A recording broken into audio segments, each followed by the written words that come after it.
Doing differentiation is pretty straightforward. Apply the formula and you get the answer. But what if we try to test our understanding of the differentiation concept and essentially testing the ab initio method of calculating the differentiation of a function? How do you do that?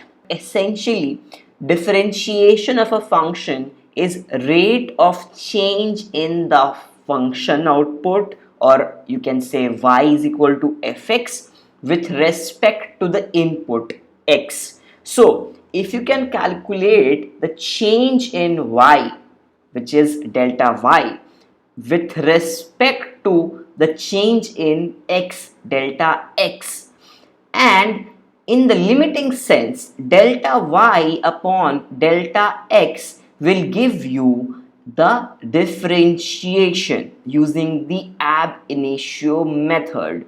So let's build this kind of a system in which we will test three functions and try to understand what is the error between the approximate differentiation which we will be calculating by the ab initio method and the formula method of differentiation. Now obviously if we have a better way to take limits in Google Sheets, we will make lesser error, but in this case we are just using limited level of precision, so we will get kind of not very small error, but it is workable to understand the concept behind what exactly is differentiation and what is the limiting sense idea in differentiation.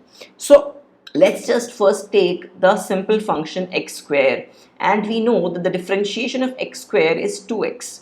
So let's input the variable x in a column and let's increment it by 0.01 and increase it till 5. We can also calculate the function in a column, simply x square, and then differentiation 2x. Now delta y, for delta y just final minus initial, delta x is also final minus initial. For y you take the function, for x you take the input variable. Now approximate essentially is delta y upon delta x. Now look at these two columns. Dy upon dx is your formula method of differentiation and approx is your ab initio method of differentiation. And also this is an approximation to ab initio method, because for ab initio method to work we'll have to take the limiting case, and that is not doable in an empirical way. And we also calculate the error. What is the error in the approximate method? So if we take x square as the function, this is the error chart which you will have. We can see that the error initially is 50% and it gradually falls and it goes very less towards like 1-2%. That is pretty evident as well.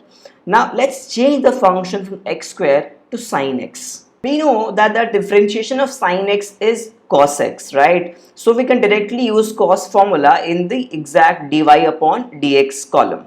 Now you can see that the error essentially is very less, 0 or 0.1%, but there are two big peaks over here. Now what are these big peaks? Let's try to understand what these peaks even mean. So if we just look at the column error and see where we have a peak of error, you can observe that around 1.57 you have 627% of error. What does that mean? 1.57 essentially is equal to pi by 2. Pi by 2 is 90 degrees. So at 90 degrees, sine 90 is 1, but cos 90 is 0. Now that is the reason behind the high error. You get the point that cos 90 becomes 0 at that point. That is why you will get a good kind of an error there. And similarly, if you have something at pi by 2, as sine is periodic, you will get that kind of a periodic behavior in error if you go on doing the sine, cos and differentiation and the approximation differentiation.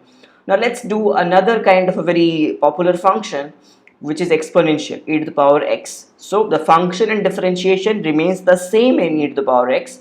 So let's change it to e to the power x. So if you look at e to the power x, the error is relatively flat It's like not even changing by anything.